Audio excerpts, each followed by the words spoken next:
आपण आहे ना आज पिठलं आणि बाजरीची भाकरी मस्त झणझणीत पिठलं बनवूयात आपण आज.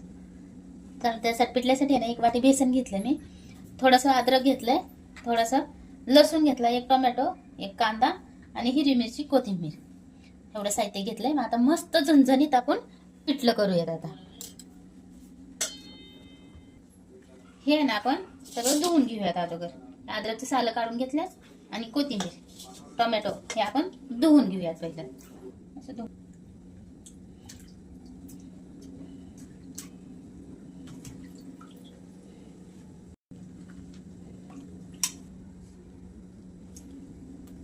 हे जेव्हा आपण बाजारातून आणतो ना तेव्हा सगळं ते धुवून घ्यायचं.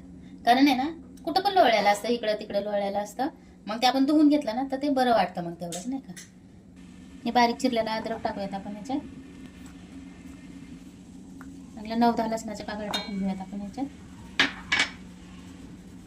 ही मिरच्या तिखट नाही आहेत ना म्हणून मी जास्त घेतलेल्या आहेत मिरच्या. आपल्याला झणझणीत करायचं आहे ना पिठलं, असं जरा झणझणीत केलं तर भारी वाटतं खायला. मग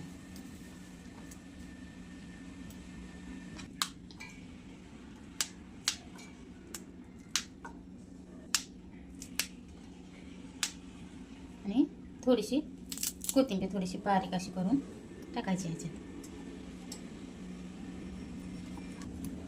थोडंसं मीठ टाकून घेऊयात. आपण बारीक न पाणी टाकता बारीक करायचं, पाणी नाही टाकायचं त्याच्यात. मस्त बारीक करून घेऊयात आपण. हे असं आहे ना बारीक करून घ्यायचं. हे वास खूप छान येते ह्याचा. तर मस्त बारीक करून घ्यायचं असं. याला आपण असं झाकून ठेवूया ते 5 मिनिटं, नाही का. कांदा घेतला होता ना, परत मी ह्याच्यात 1 छोटा कांदा ॲड केला आहे. म्हणजे एक छोटा एक मोठा कांदा टाकूयात आपण, 2 कांदे.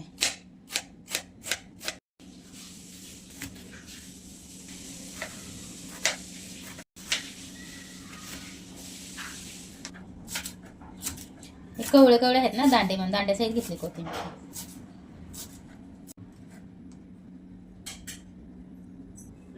पीठ आहे ना आपण चाळून घेतलं हे, नाही का. त्यात काय असेल नसेल घरीच बनवलेलं पीठ आपल्याला, म्हणजे घरीच दळून आणलेलं पीठ आहे, तरी सुद्धा मी चाळून घेतलं एकदा. ते टाकून घेऊयात आपण ह्याच्यात. थोडीशी ना मोहरी टाकून घेऊयात आपण ह्याच्यात. जिरं पण टाकून घेऊयात आपण त्याच्यात. आणि मिरचीचा ठेचा पण टाकून घेऊयात आपण ह्याच्यात.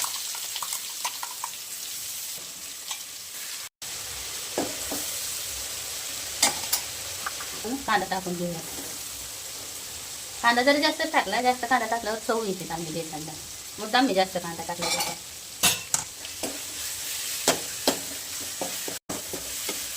कांदा परतत आहे ना तोपर्यंत आपण बेसन हलवून घेऊया त्याच्यात. हे मिक्सरचं भांडं धुवून मी त्याच्यात टाकणार आहे पाणी. ते आता नाही बनवणार मी, चमच्यानेच हलवून घेणार आहे आता.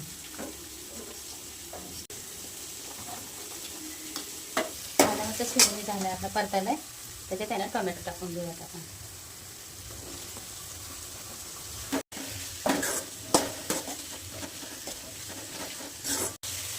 टोमॅटो आपल्याला जास्त नाही शिजू द्यायचं, नाही का. मीडियम मध्ये ठेवायचं. तसं जास्त शिजू पण द्यायचं नाही आणि जास्त कच्चं पण ठेवायचं. कोथिंबीर टाकून घेऊ. कोथिंबीर खूप टाकली मी, वाटताना पण टाकली होती आणि नंतर पण टाकली.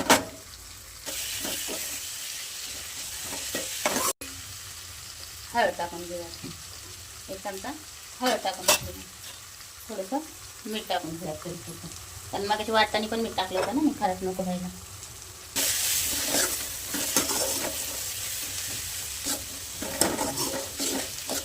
असं आहे ना बेसन हलवून घेऊयात आता.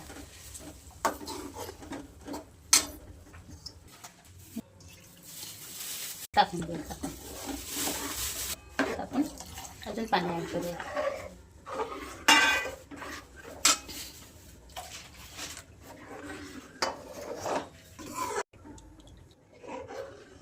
नाही का असं म्हणजे एवढंच पातळ करायची, नाही का जास्त. तुम्हाला जर अजून जास्त पातळ करायचं असेल तरी करू शकता, अजून घट्ट करायचं असेल तरी करू शकता. पण असं मीडियम छान लागतं, नाही का बेसन.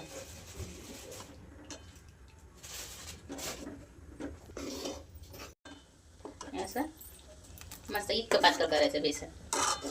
पिठलं, आळण अजून बेसन असं बरंच काय काय म्हणतात ह्याला.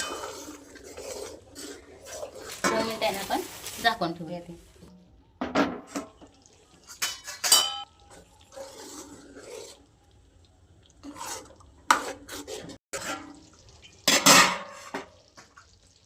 मस्त शिजलं आता आपलं बेसन. आपण बाजूला ठेवून देऊयात आता. आणि मस्त बाजरीची गरमागरम भाकरी करूयात. असंच पिठलं छान लागतं, एवढं पातळ.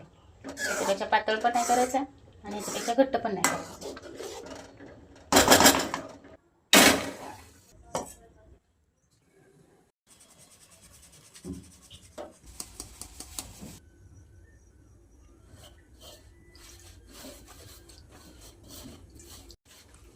असलं मोठं दळून दिलंय ना.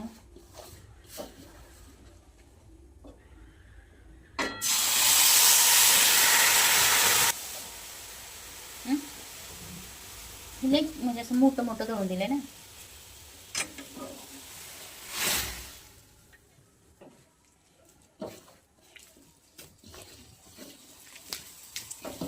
जाड दळलं ना, भाकर नाही जमली की गरम पाणी करून पिठात टाकायचं.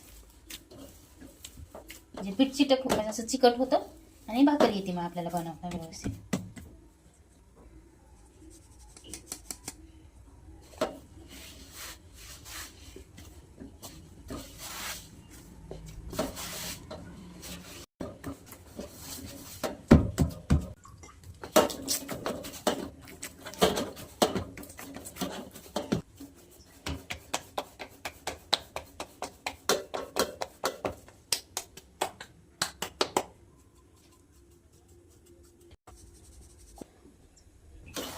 असं भाकर पण व्यवस्थित येणार नाही.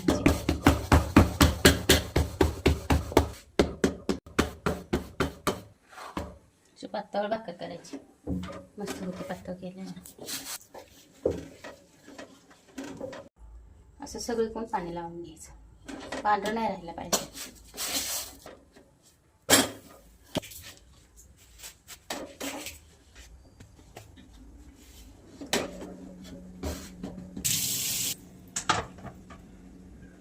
फुगणारच नाही कारण खूप जाड दळून दिले ना त्याने.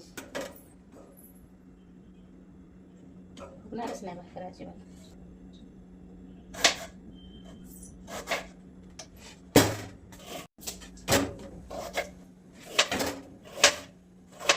गरमागरम आपली बाजरीची भाकर तयार आहे.